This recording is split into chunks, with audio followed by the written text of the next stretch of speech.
Good morning, everybody. Can I ask you to take your seats?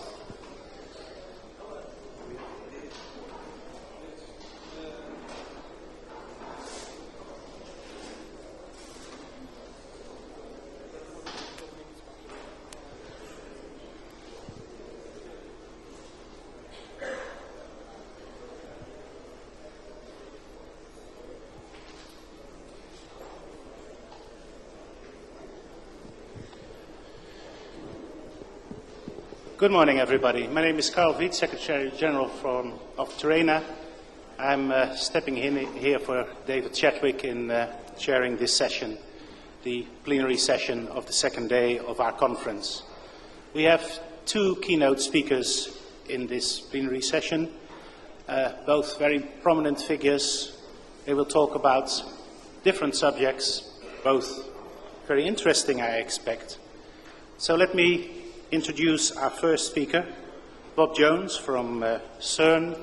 I've met Bob only fairly recently, but we're, as Terena, are very much involved with him now because he is the deputy leader of the EGEE project, an enormous project with 70 or so participants, an enormous management challenge, and in the half year or so that we've been involved in that, we've come to know Bob as the person who keeps a cool head in all the difficult things that are involved in managing such an enormous project. Bob has been with CERN since 1986 and is really one of the Mr. Grid in Europe. He has been involved with the DataGrid project, the flagship grid project of the 5th Framework Programme, and as I said, he is now the technical director and the deputy project leader for the EGEE project. And of course, he's going to talk to us about grids. The title of his talk is Grids, the Next Killer Application. Bob.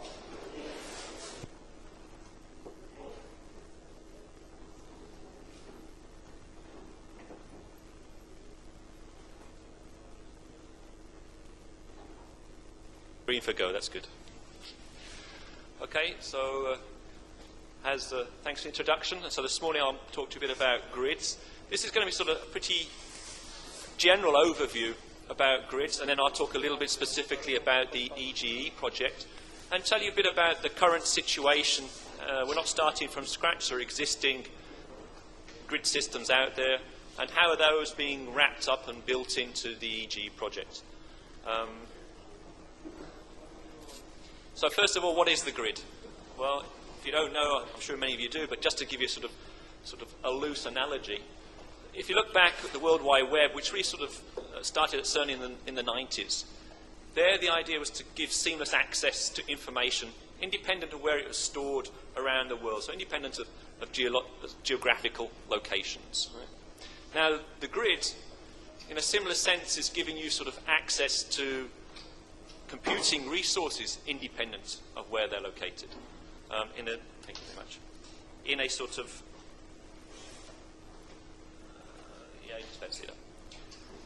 and so it provides access to sort of computing power and data storage techniques and capacity around the world. It's a very loose analogy coming from the sort of power grid, the idea that, imagine the electrical grid, which, as we know, goes down occasionally, where you can plug in any device you have, your toaster, your PC or whatever, around the world, as long as you've got the right sort of plug in, and you don't care where the electrical power was produced, which power station produced it, as long as it comes to your socket and it's the right format for you. So that's a very loose analogy for what the grid is trying to do at the moment. So what's sort of driving the grid development? Well, basically at the moment, grids are being used in the scientific domain for, let's say, next generation applications. These are the ones that have very intense or extreme needs in terms of data and computing needs as well. So computing power, by that I mean. So there's a few examples here, and through the talk I'll give you some more concrete examples we're going. First of all, obviously, since CERN is involved, we're very interested in the physics aspect. How can we make use of the grid to process physics data, coming from some of our instruments. Similarly for astronomy as well, we have small examples outside where you can see how you could imagine linking that up rather than you have to form a queue outside. You could visualize the data anywhere around the world. That would be very nice as well. So these are sort of examples from the physics astronomy world. Medical and healthcare is a very important area where grids are becoming more and more interesting to the people there. And I'll show you some examples there as well from the EGEnabling project. Bioinformatics in a similar state, looking at the human genome and the pregenome projects there. How can we process the data as quickly as possible, because they have enormous quantities of data that need to be processed in a similar manner to the physicists and astronomers.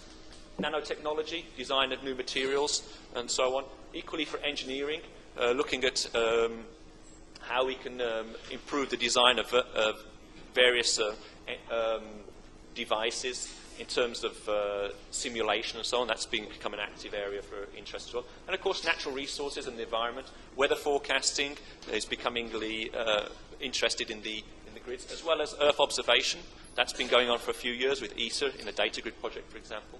And various other modelling of complex systems and so on, floods and earthquakes. So those are sort of areas we're talking about at the moment. We're not talking about sort of processing the salaries of some company at the moment. It's not got to that stage yet.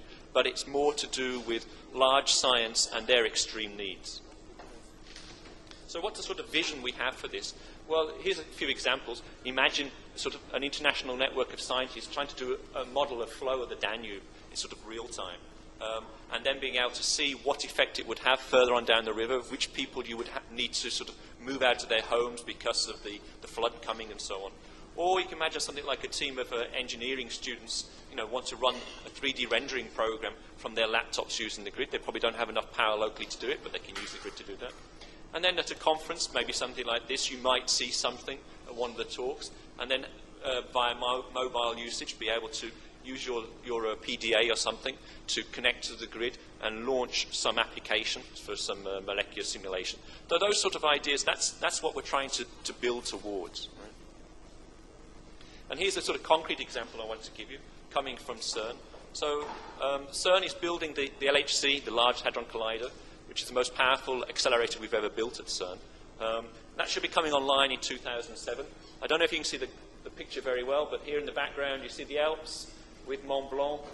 Here's Lake Geneva. You can just about see the water spout there, the Jadot. And CERN's here. My house is there. If you look carefully, you can see my wife waving at us as well over there somewhere. And this red image around the top is the accelerator. Now, it's not sitting on the surface. It's not painted red, right? It's a tunnel underground. But there are 4 experiments that are being built for this accelerator. They'll be coming online in 2007.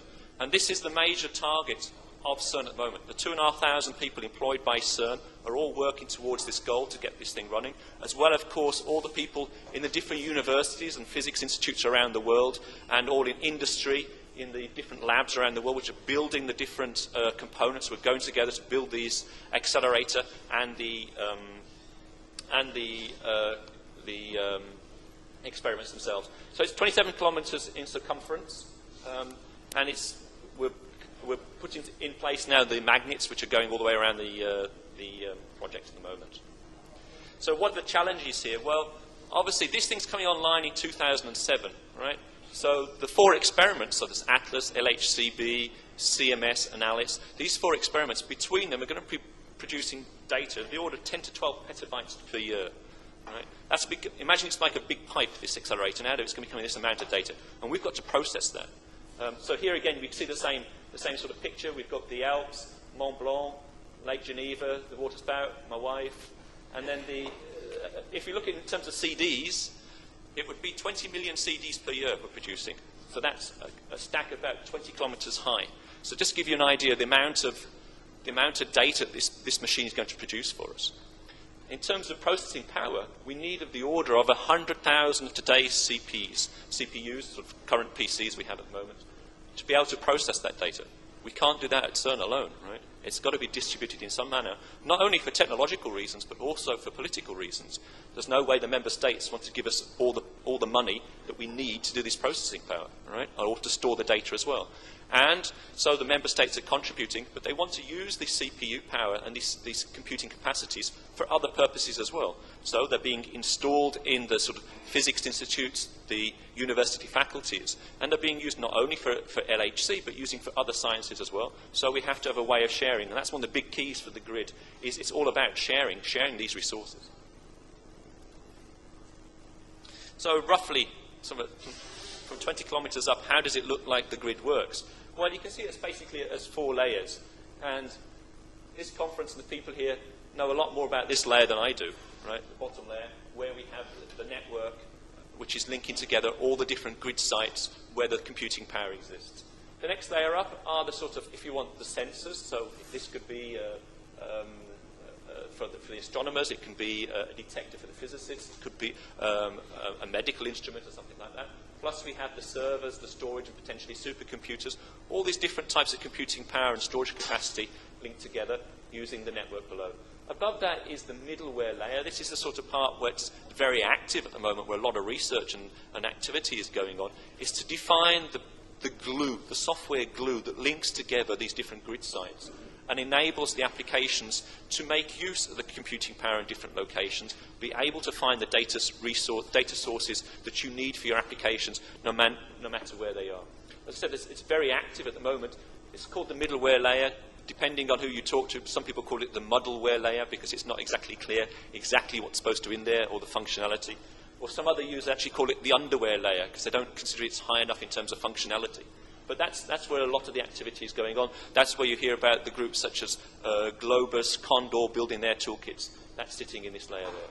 Then on the top, of course, we have the applications layer with some portals which the end users want to see. They don't want to see the raw middleware. They want to see their data and applications presented in the manner which is most suitable to them, be it a doctor or a medical practitioner, be it a physicist or an astronomer or something like that. They don't want to see things in the same way. They have their own way of viewing data and their applications.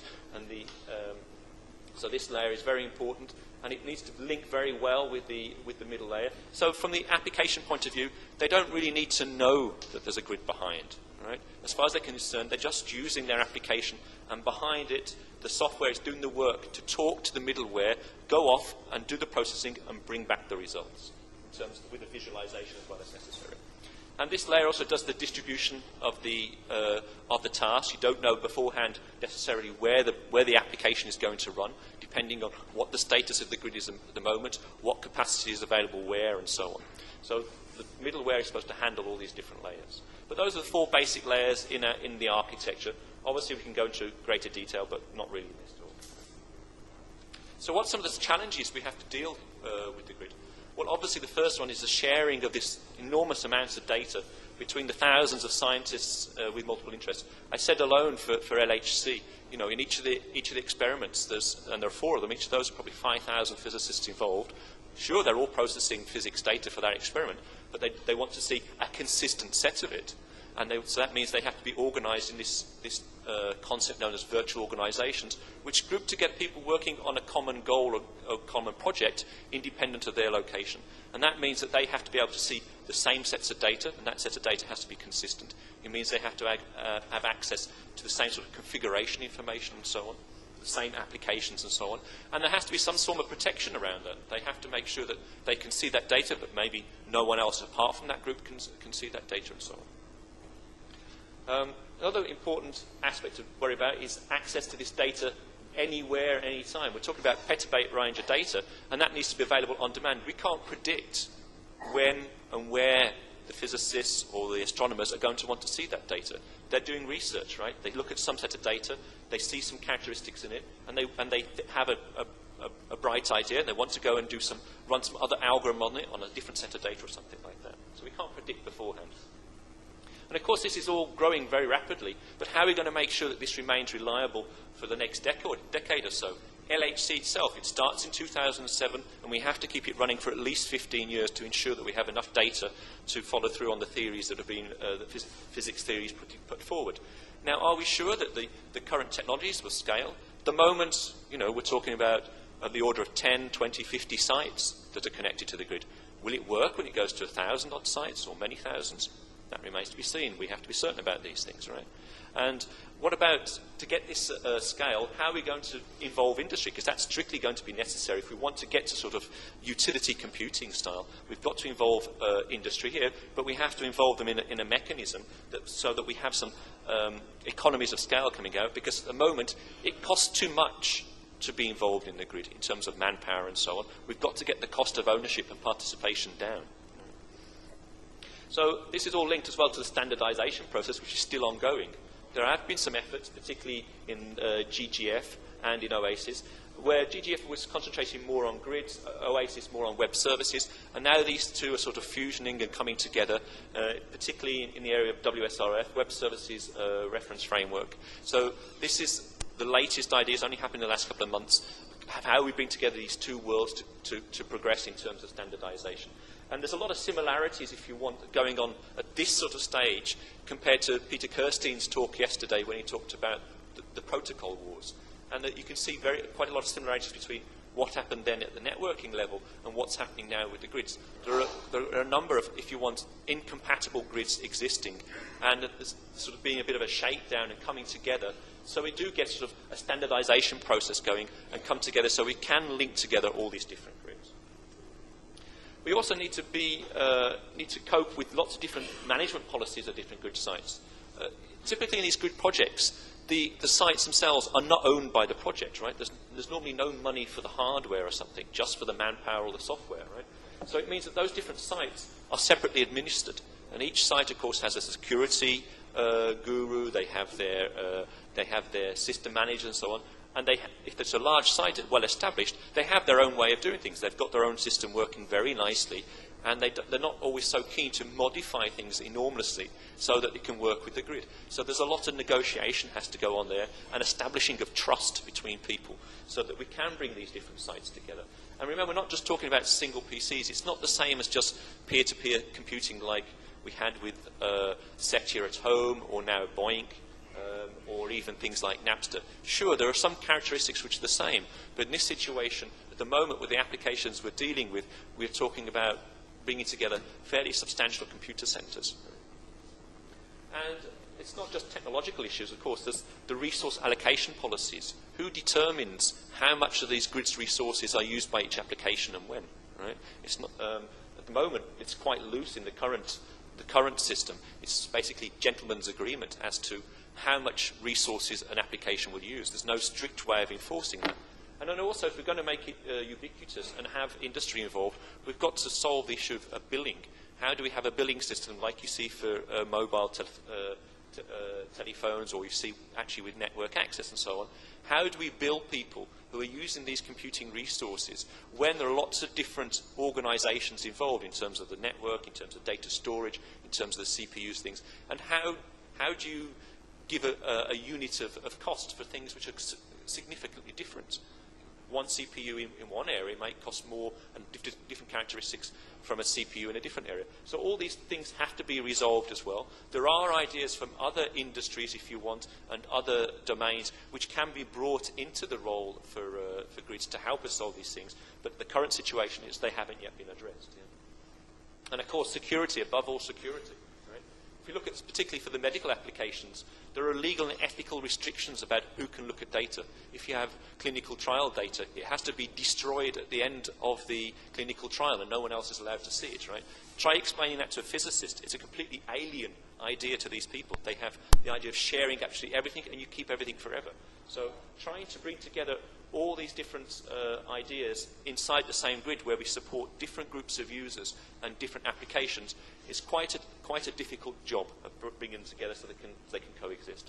Also, of course, we want to make sure that if you have what some people might concern to be a global supercomputer now, we want to make sure it doesn't become a target for hackers and is used to launch attacks against different organizations as well. So security has to be built in from the start, from the bottom up, starting from the network layer up through the 4 layers that we're talking about.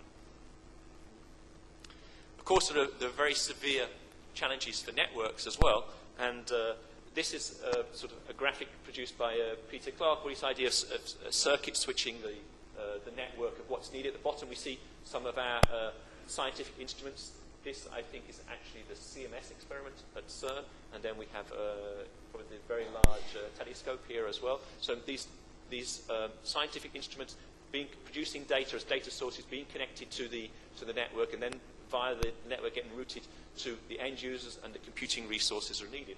Now, this will stress the network, and we do need some of the features which you're starting to see. We're talking here at this conference about IPv6. There's some very interesting features in IPv6 which the grid would very much like to make use of. In particular, things like offering better than best effort IP services, being able to reserve bandwidth, and so quality of service characteristics and so on. Security aspects as well are very interesting to us. All these things will make putting together the grid somewhat easier and possible.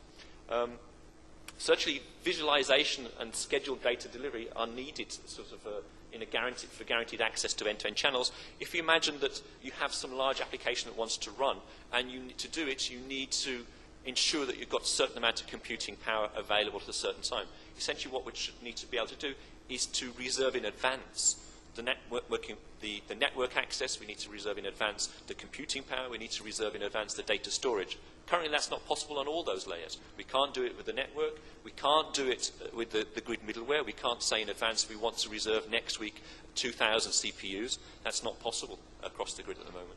So all these things have to be put in place. And Olivier Martin from CERN will give a talk on Thursday talking about in more detail about some of these network challenges. So let me move on to now sort of the current situation and what's happening in the future in terms of grids. So EGE, Enabling Grids for eScience, started on the 1st of April this year, and the goal here is really to produce a European grid for a production quality European grid for use by many different application domains. We're no longer in the situation where we're trying to get together a couple of predefined sites and a particular application. We want to include as many sites as we can, and we want to support as many applications as we can. So it's a different step from what's happened in grids up till now. Right? And obviously we're based on the research networks infrastructure, on EGEE in particular. And we're building on the activities that have gone in previous grid projects at a national level. Many of the countries around Europe, for example, in Italy, in the UK and so on, and in France, they have fairly well established national grid projects, also in the US and the Asian Pacific. And how can we bring all these things together to make, initially it's EU funded, but really with a global reach in terms of a grid. So, as mentioned in the introduction, we're building on these national resources to give sort of a broader benefit to these things. And there are 70 institutes from around Europe, 28 different countries. Also, we have 3 institutes from the US involved. So those are essentially the middleware guys, Globus and Condor. They're come together to work on this project funded by the European Commission. And they're organized as 12 federations here. Most of them are regional federations, but we notice, of course, that the NRENs and Torino are organized as a separate federation. That seemed to work out best for us, that you guys already know very much, used to working with each other, and connections are well established there, so that works very well. We also have USA, of course, and Russia. We have a large number of sites contributing from Russia towards the physics and biomedical domain as well. So the applications, as I said, we're trying to be all-inclusive. We're working with many sort of academic applications or scientific applications. We're open to industrial and socio-economic world as well. We have a number of industrial partners involved in the project. And we are looking at how we can make use of the grid for starting out with some of these commercial applications as well. Now, the major success for EGE is how many satisfied customers or users will we have. This is no longer research, right? We're trying to make a production environment, and our biggest reward is if people come back and they say that they have been able to use the grid successfully for some scientific pursuit. In particular, I was talking to some doctors in Brussels recently, and one came back to me and said, I'll believe the grid works when I see an article in Nature or Lancet which shows some results, and those results were produced by the grid. So in general, these people are not interested in the technology. They just want to use the thing and make sure it works. So that's the sort of production aspects that we really have to live up to. We have a milestone of 5,000 users that we're aiming at. We have 3,000 after year 2 of the project, from at least 5 different scientific disciplines. At the moment, we have 4 on board, and we expect to increase as well. And the 2 pilot ones, which are there sort of testing the system and getting it going, because they have the most experience already with grids, are the physics and bioinformatics domain. So I talked to you already about the example for LHC. Let's have a look at a sort of a medical example. This is the situation today for a breast screening program. It's a rather minimal technological system. Here we have some patient in front of the X-ray machine, and then we have the X-rays taken, and the radiographer will look at this using this very high-tech technology here, look at these pictures that have been printed, and do a diagnosis to understand these things. It's all got to be in his mind. He's got to be at the location where the patient is and so on. So that's the way it's done at the moment. But with the EGEnabling project, for example, the idea here is imagine that we start digitizing these images. And this is where it's quite interesting here, because you see there's a big link here between the different sciences. The idea of digitizing images and so on has been in physics now for the last 20 or 30 years. And the techniques that are being used in the biomedical domain now are actually coming for detection, the types of detectors they're using to replace these sort of printed versions. They're actually being inspired by centers such as CERN, where these techniques are being developed.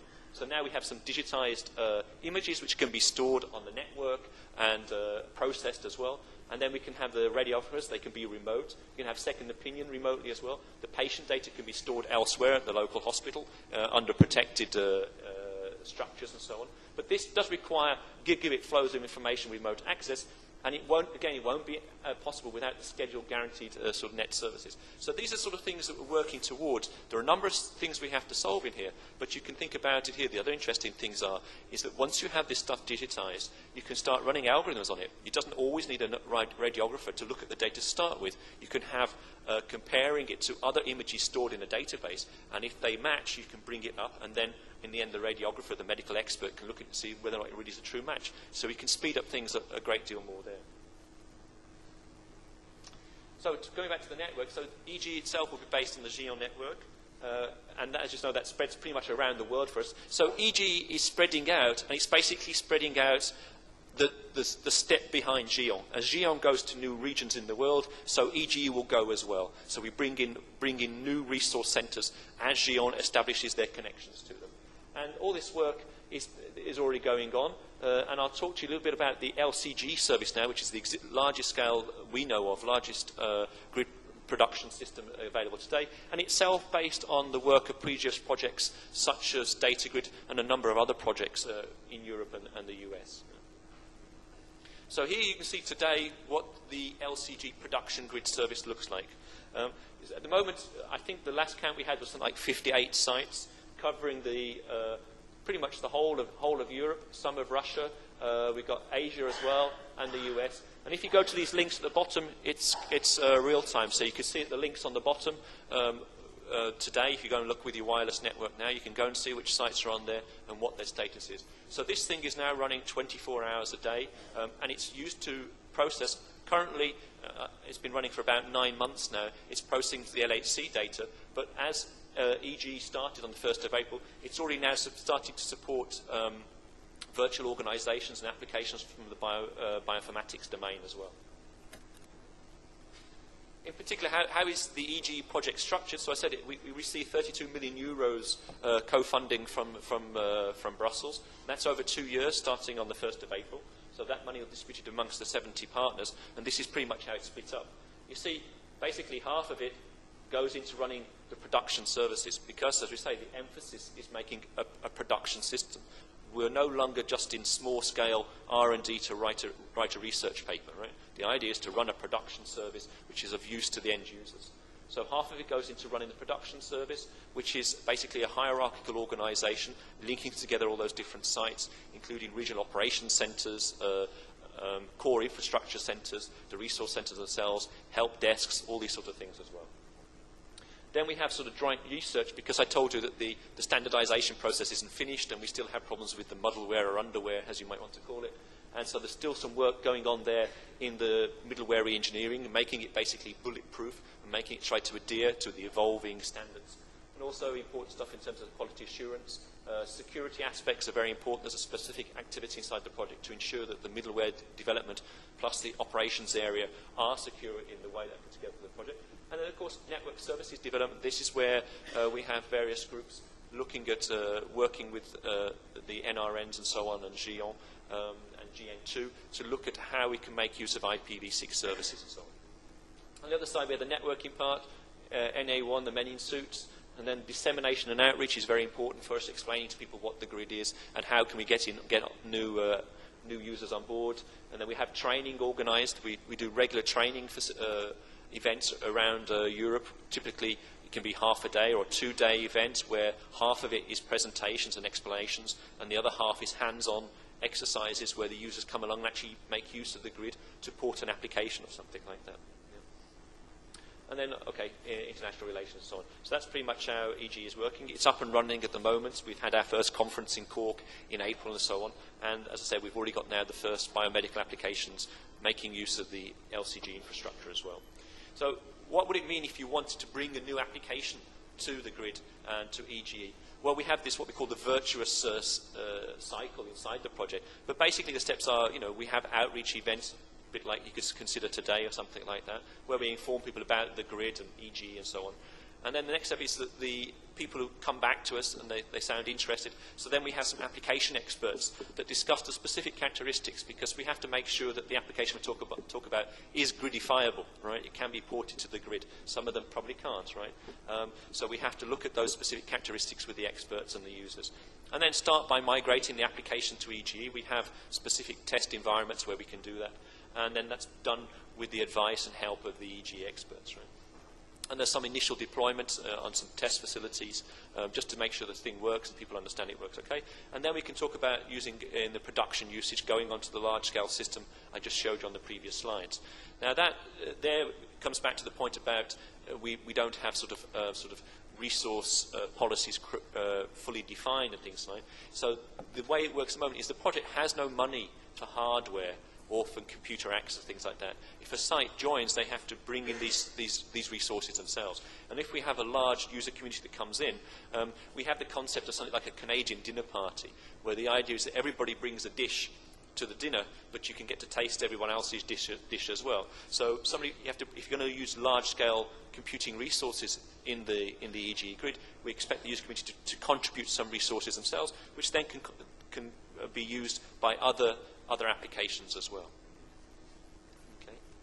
So just to summarize, so the grids at the moment, they're really being driven by the extreme needs of the next generation applications. Right? We talked about physics, we talked about biomedical, similar stories. I could come in and show you similar slides for astronomy and the other sciences as well. And grid technology, like the web in the 1990s that started at CERN, will first serve these scientific communities, but then will spread out to become more general usage for sort of the man in the street. And the standards themselves are still evolving, and it's important that they do and that we get to something more concrete soon. And this is necessary to allow sort of a common market for this utility computing, which the grid is trying to provide. Yeah. And the grid technology itself and applications, as we've seen in the past, they're likely to become mainstream style applications in terms of their needs and so on within the next 5 years. So we're talking of that sort of timescale here. And just to say as well that the EU EGE project will deliver this production grid infrastructure across Europe and beyond. It's already running today with the LCG with near on 60 sites. Okay. So there's a few references there if you want any further information.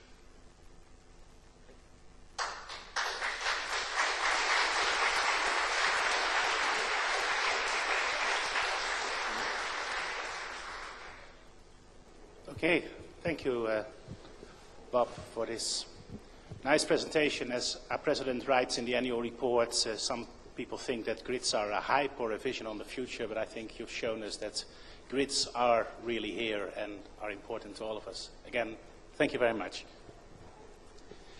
Now it's my special pleasure on a personal note to introduce our next speaker. This year it's 20 years ago that I first met Jaap van Till. In those days I was working for the Dutch government and we were setting up SurfNet. A lot of people were involved, including a consultancy company called James Martin Associates, now called Stratix, where Jaap was working and still is working. Like any old man, I could talk for hours about things that happened 20 years ago. I remember there was a secretary there called Ellen List. She did the email. I was the only person in the Dutch government who had an email address, so most of my emails went to List at James Martin. It took me years to figure out that actually the concept of mailing list was not named after her. There were 3 senior people there. Frank van Iersel, still around, very active, the man with the wild ideas. The late Rob Rinkhuysen, the organizer, the first Secretary General of RARE, my predecessor, and Jaap van Till, who was, in my vision, always the intellectual there, the thinker. Jaap stayed involved with SurfNet and with RARE Terrain later on. 10 years ago, he was still a leader of a Terrain working group. Later still, he became even more famous in the Netherlands. He was all over the newspapers as the Internet professor.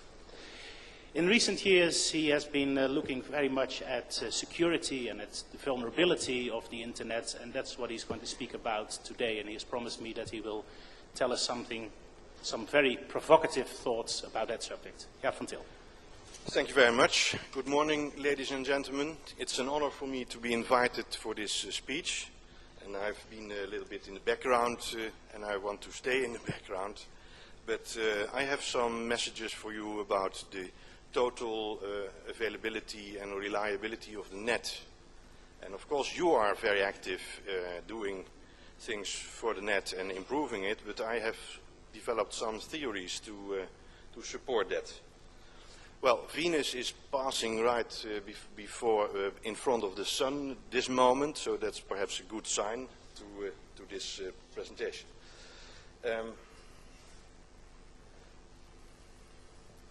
The outline is as follows. I would like to explain some things about the growth and the importance, the problem, and then what are the threats and how can we look at Internet as a whole to see what improvements for this infrastructure can be made. And then at last of the presentation I will show you some ideas about future ways to make it less vulnerable. Now, of course,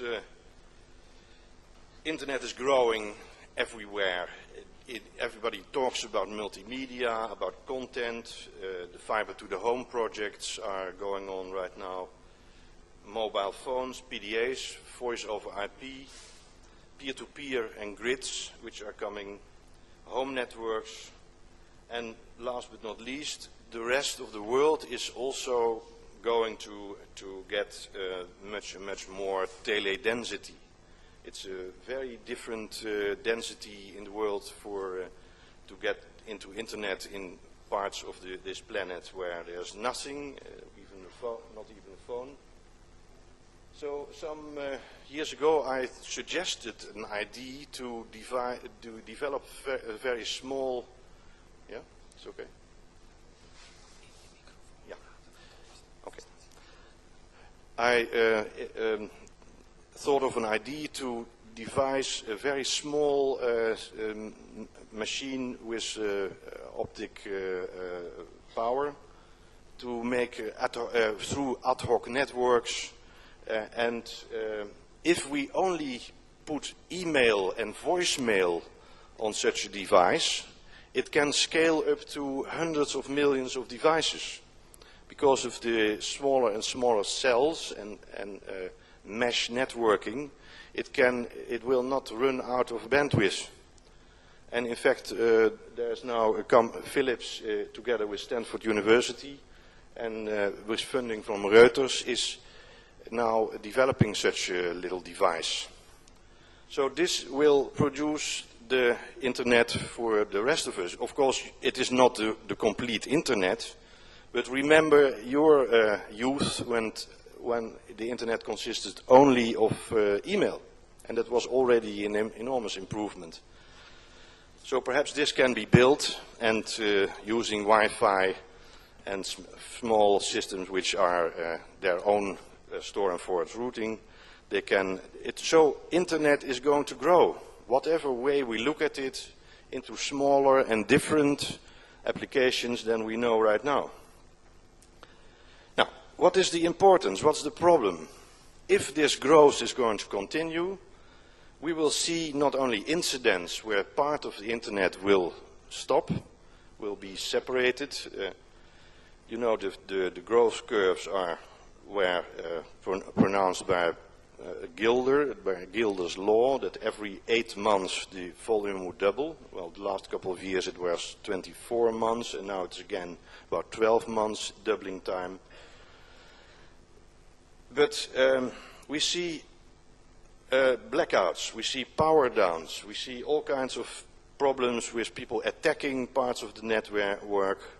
We see worms, we see denial of service attacks. So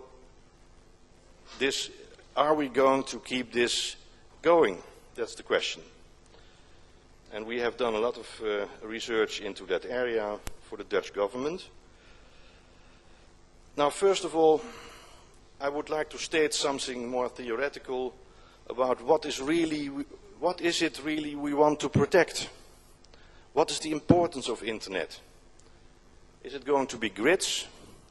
In my opinion, it's not only grids, but it's going to be scientists that cooperate, doctors that cooperate. It's rather a new phenomenon, perhaps, but the real thing we want to protect is not broadcasting of information. A lot of politicians think that internet is only for broadcasting information, but the value grows only with the number of subscribers. Communication is the next step. By Metcalfe's law is the square of the number of people who participate, and that grows faster. And communication, like email and voice, is more important than information distribution. Now, a few years ago, Professor Reed of MIT pronounced the Reed's law, which said that, in fact, why people are interested in networking is because they want to be part of a group. Like the little children who do SMS, with the thumbs nearly going away, and as if there's no tomorrow, they SMS to each other because they want to belong to a group. They want to belong to, they want to show each other that they are part of the group. And you can, in fact, be part of many tribes at the same time. That's the strength of the internet. You are not only part of Terena, but you will be part of a number of tribes. And that's very strong. Now, I have a suggestion for a fourth law, which is it is not only people who are communicating or part of a group, but the real strength of internet is going to kick in, or is kicking in, when people really cooperate. When they show each other data, when they correlate their findings, when they contribute very different views on reality and combine them into something which is much, much stronger. And it is very simple mathematically to show that the value will grow by n factorial n. So that is the fourth main law of internet, I hope. Yeah? I will describe that later in a paper, but I wanted to announce it here. Now, back to the threats and the vulnerability. In our study for the Dutch government, we found that there are certain threats, certain disturbances, which are either individual or from an enterprise view, or national or international, which can be ranked according to importance. And you will know all of these by now. The problem is, if we are going to solve and try to get the network less vulnerable, it is as if everybody is looking at an elephant from a very special position and thinking that when he touches something, he knows that it is the complete elephant. Maybe if we try to get these things less vulnerable, then maybe we do a lot of symptoms we try to improve. So we have to look a little bit deeper at the internet in order to do something which is going to solve this problem. First of all, we found, and it is still valid today, that nobody, except the people in this room, of course, really know what internet is. Not very many people have the slightest idea what is behind the screens. They know some applications, they know email, they know the web, but what is really behind it, how this is constructed, what's going on there, we have difficulty to explain that. It's not only applications and computers, but, well, the networks and the infrastructures and all the things which are woven together. Not very many people have perceived what we are doing. That's a political problem for us to explain. Now, of course, there are a number of graphics, a number of charts, a number of models of what internet is. There's the famous Internet Atlas. I encourage you to look at it. On every layer of the internet, you see a structure which is at the same time absolutely complex and at the same time rather simple in certain structures. But it is difficult. If you really want to sketch how an internet is constructed, the whole graph will be black from ink. So how do we convey a certain image how internet is constructed? Now, my suggestion is we have to look at the most important threat, and that is fragmentation. Not only from incidents. A lot of people are worried about the single points of failure. We have announced several times that with a pair of scissors I can take down half of the Netherlands computer-wise, because I have constructed a number of networks and I know where they are. And we always suggested redundancy, but the management at the latest possible moment said, well, that's very expensive, redundancy, so let's do not double lines, double routers, etc. Let's go on for a while with a single construction. And it is very dangerous. Most of the networks I know are scattered with single points of failure. And the technicians know, and they are worried, but management thinks it has gone very well until now, so don't touch anything. It worries me. Okay, but that is single points of failure. But there are complete regions and countries which are thinking of switching off from the internet. What we should try to maintain is a one-world communication structure which can grow, which can scale, and which we can improve. Now, there are several interesting phenomena going on in this growth. First of all, the vacuum. Isenberg and a number of other people have said that the intelligent network is not going to arrive. The PTTs in this world thought that there would be a fantastically intelligent network. No way. What we want is managed dark fiber. And the intelligence and services is going to be pushed to the outside of the network. They are talking about the Supernova Effect, that everything will be distributed, that we will have grids and things which are outside the network which will interconnect through these fibers, through these lambdas, and that the network itself will be very simple. Now, I do agree with that view, but it is a partial view.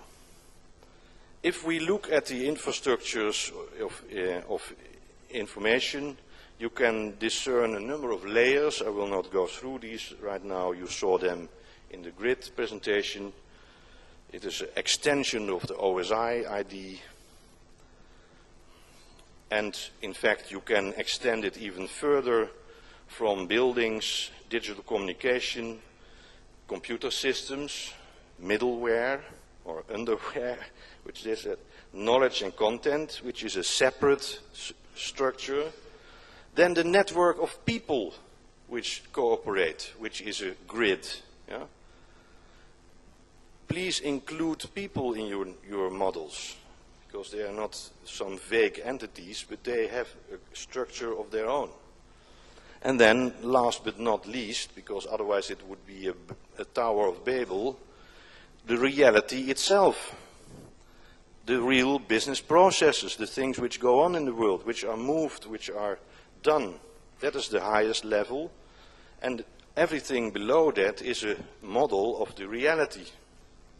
Now, on all these layers we see certain processes appearing. And I will tell you what my impression of it is. First of all, what I said to you, the Supernova Effect, would be that a lot of processing, switching, routing even, is going to the peripherals. With these Wi-Fi ad hoc networks, for instance, routing is being pushed into the devices themselves. And a lot of people are getting enthusiastic about these peer-to-peer networks, about sharing, about commons, where we have things that we use together. It's also a legal new entity, a commons. How can we make it grow? But my comment on what the people said is that there's a strange new phenomena, or maybe it's not new, that every time when things get more decentralized, something pops up at the center. There's a kind of subsidiarity. Certain things, most of the things go to the periphery, and suddenly there are certain things which have to be done together. Like, for instance, a clock, or DNS lists, or address spaces, or coordination. First warning is that grid computing is very vulnerable. If we distribute certain specific tasks over a number of computers, if these tasks stop, then the whole process of the grid stops. And there's always a kind of coordination where certain things are done. So beware of this subsidiarity. It can be lethal if you don't understand that also certain things go to the center. I don't recommend it, but it's just something you have to be aware of. There are always certain things which suddenly pop up, which have to be done in a central place. Perhaps you can double that and have redundancy too, but it's a kind of law which is, it's my conjecture one. Be prepared that there are certain things centrally. Second, more theoretical, basic knowledge. It is knowledge which is widely available in a number of publications. And it was done, for instance, by Professor Barabashi, who has published that the internet and the networks we look at are not random. Which means that we have a perception of networks like railway networks or electricity grids or traffic networks, which are randomly distributed. The networks we have are not. They are scale-free, which means that a number of nodes have a very large number of connections, and there are a number of nodes which have very few connections. It's rather skewed. It is like an airline chart, where there's a lot of links from certain hubs. Now that has interesting and dangerous consequences for vulnerability. For instance, if you randomly attack a random network, that's the top one, it will fall apart into certain disconnected parts. If you randomly attack a scale-free network, it is very resilient. It's wonderful. It stays up. But there's a large but. That's the third one in this graph. If you consciously attack certain hubs, then you can take out large parts of the network. So generally speaking, for technical failures, the constructions we have made in the world are perfect, yeah, scale-free. But if you really know where to attack, this is a very dangerous place. And there has been a few years ago, it was called the bow tie theory, and it was in all the publications and newspapers that it was like a bow tie. If you could cut at a certain point, the internet would fall apart into segments. Now it's worse than that. There are a number of places where these bow ties are located, and you know where they are. Don't tell anybody. So the assumption most people have in their head that the network is random is not true. It is scale-free. The second major characteristic of internet is that it is clustered. It is the so-called small world effect. In at most 6 telephone calls, you have to get somebody on the phone who knows the answer to your problem. It can be mathematically and socially shown and that it is like that. Most famous example is the Erdős index. Paul Erdős, the famous mathematician from Hungary, who died, I think, last year. He was most productive in mathematical papers, and he co-authored papers with others. Those people co-authored with other people, etc., etc. And the whole world of mathematics is only 5 layers deep. So it's very wide, but it's not very deep. Problems you have today will probably be solvable by somebody else in this room, or just walking outside here in the street. The solution is very near. The internet itself is very undeep. It's very only a few layers deep. So you have to keep in mind that it is very clustered. There are certain links between these clusters, and now the combination of these two is internet is not a small world, but it is a scale-free small world. It has both characteristics, from that it has a scale which goes from very large to very small, and it is very clustered. In fact, Mr. Mandelbrot proved both characteristics in his in a number of publications. It's not very well known, but it is based on the fact that there's a fractal structure below these characteristics. And that is, it was very popular a few years ago, the chaos theory, etc. In fact, if you chart a number of things in the internet on a graph which is in rank order, so it's not a parameter, but it is ranked according to size, you always get a double logarithmic chart which is nearly a straight line. For instance, access to web pages.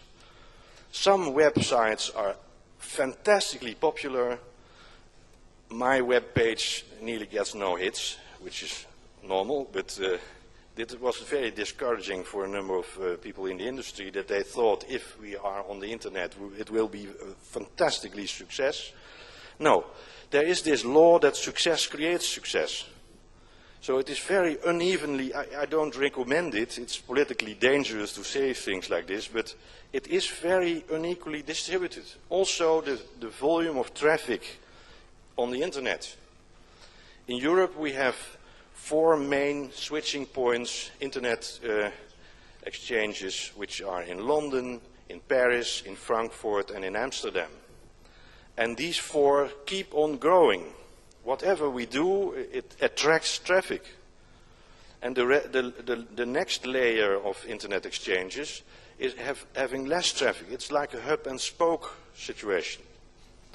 So we have to be aware of that if we want to look at the vulnerability. That's why I tell you this. Now, what does it look like? So the most basic structure below all these things, from which we can define certain policy to improve the situation is the fractal. Now, you know, of course, fractals are a repetition of a certain pattern on all scales possible. Yeah?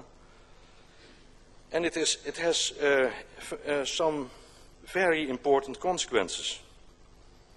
For instance, to paraphrase a famous saying from the Indian chief Seattle, whatever you do to the internet will be done to the whole of the internet. What you do matters, because somewhere else it will be replicated. There will be a kind of enormous effect from what you today or the next day invent in the number of lambdas you can get IP on. It will ripple through the whole internet. Yeah? That's a nice thought maybe for you. And that's why I'm here. I'm trying to get you some ideas how good you are doing, right? Now, there are in nature a number of fractals. For instance, the cauliflower. Please buy such a cauliflower. It's a special type, and it has a wonderful fractal. There's a number of spirals, and on every scale there's a repetition of the same fractal, until there are certain bounds, of course. Maybe we should look at internet as if it's a cauliflower. Huh? So then you have something to think about during dinner. Now, I'm not only joking, it is perhaps a way to look at it. I think 2 years ago I introduced the idea of internet being a fractal, the Mandelbrot fractal, of course, where we have a repetition of the internet worldwide, in Europe, then the corporate networks, then we have now the office networks, and we will have a personal internet around us very soon. Maybe you already have with all the laptops and GSMs, but they are still not talking to each other. And the next thing will be that they will form automatically an internet. And the same paradigm, of course, is that the network is at the center. In homes, we will have a home network where we can connect a number of things without having to rebuild the network. And maybe later on we will have a network inside our body, but, well, maybe I won't survive it. Why do I show this? Because naturally you will see that there are certain places in the network where the vulnerability will be high. Yeah?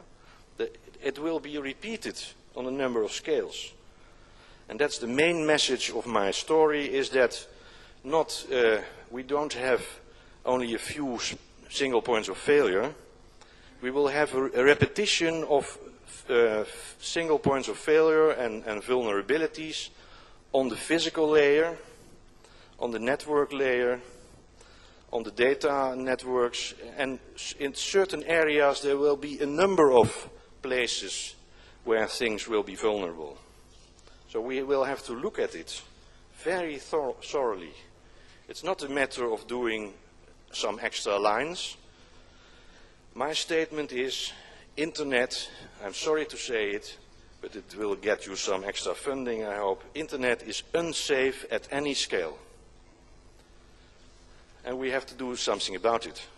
We cannot just think that it's not there and go to sleep. We have to work on it. It is a structural matter, and it's not an explosion. There will be things at the center which will be vulnerable. Now, I have a number of extra conjectures, and then I will round off my presentation. First of all, what I said, there are multiple subsidiarities, clusters, and several zones above and below, and on several scales which are going to be added. We will have the super high bandwidth channels like Gloriat at the top. We will have neighborhood area networks in our villages and towns. We have the weave with the devices I explained to you, which are going to be used in the developing countries. And we will have a number of layers of internet exchanges. The third conjecture is We will have scale-free small worlds on all layers, so also in the organizational and user communities. I have pronounced an ID which is called the Trias Internetica, a division of clustering of tasks, but it is in the handout later on. Also in the organizational fields there are kind of restructuring of teams, of cooperation, of leadership, etc., which is going to strike. And, well, the last one, certain links are at least as important for vulnerability as certain nodes. In a number of countries, people are looking at the computer centers, at large computer farms, data hotels, etc., to protect them, to have extra layer routing outside the building. But for instance, in Switzerland, there's a large computer center built under a mountain, and the fiber optic cables are just laid outside into the valley, and where everybody can see them. It's of course crazy. It is. I helped to develop a computer backup center in the Netherlands, and it was done with normal PTT cables, and everybody could see the little box where all the cables went through. I think it's still there, but sometimes they think they have redundant connections, but at the end of the street they are combined again into one cable, of course. So we have been offered for the gigabit network in the Netherlands. We helped SurfNet a lot, so-called flat rings. It's not a fiber optic ring, but it's very less expensive. It's a flat ring with both directions in the same cable. So I don't recommend you buy flat rings. So we have to look at the network links also. And that's a nightmare because they are all over the place. They're coming out of the sea into certain places where you can see where they come into the country. And everybody thinks that it's unknown. Well, I worry a lot. And again, the politicians and the government zoom into the places, the physical places where computers are, and they forget that the links are at least as possible. It's kind of Telegon theorem. They are each other's mirror image. Now, to round off my presentation, we can help. How can we help Internet grow? That was my objective to present it. We have to very quickly start to put redundancy and parallelism into lambda highways. We have to look at the weak links. Of course, everybody is using telcos and carriers and internet exchanges, but that is internet exchanges are a peering point and a vertical transit structure, but they are generally not connections between internet exchanges, because there's no business case for that. So maybe we have to do something in Europe together to look at these weak links and put something in which is for just in case. Yeah? There should be quality inspections. That's one of my hobbies, is to construct a team which really goes in and do quality inspections on the network. Most people from companies have no clue what they did last week, have no charts of their connections, have some vague idea where their routers are, and maybe we should test such networks. In hospitals, there's every half year the power is down, and they look if the emergency power supplies come up, and always they find certain things which are not perfect. In the case of networks, we don't do such tests yet, but I recommend that we just take down certain segments of a network and see if it is rerouted. I'm sorry, it's a nightmare for you maybe, but we can better be prepared instead of other people doing it for us. There should be guidelines for mutual backup, for network management of several telcos which can take over each other's, connecting to several internet service providers, and health depends not only on the main structure, but on the healthy capillaries. The last mile, or maybe the last 100 meters, or maybe the last meter to your computer. That's where, in a body also, a body is only healthy not only if your heart beats, but if the capillaries in your body function well, because your brain is one of those capillaries. So I recommend you take care of those. And build awareness of this organic growth characteristic. It was not a scientific presentation, it is more an idea that you look at it in a certain way, and maybe that helps. And then last thing is, this conference is concentrating on the next step. These are a number of recommendations for later steps. Let's work on real redundancy in parallel, perhaps using spatial transforms, kind of holographic replication maybe. You can just take, you put your hand before part of your glasses or your eyes, and you can still see. So we can have to build networks where you can take out not a lot of components and it still works. That is perhaps how our brain functions too. And the real objective is reliable networking for the creative class, which is the mainstream economic force in our societies. I come from a time when computer people and other nerds were considered as strange creatures. Now these people, for instance like you, are the mainstream economic force in a number of countries.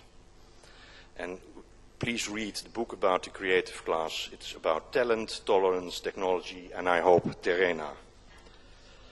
And maybe we will notice a transition in the year 2020 when 10 to the 10th people are connected and are correlating in the way I suppose to show you in the Force law. Thank you very much.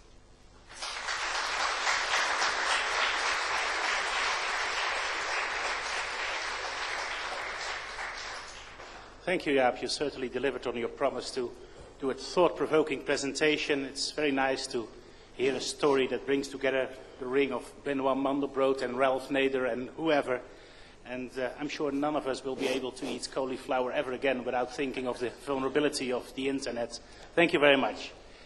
So now we have a break. The conference will reconvene again at 11 o'clock in different breakout sessions, 4 parallel sessions. I noticed there was some confusion yesterday of what was going on in which room and where to find the rooms. So there's a lot more signposting to the rooms today. And also you will find at various places, I see it on the wall, for example, the schedule of what will be going on in which room. So see you again at 11 o'clock.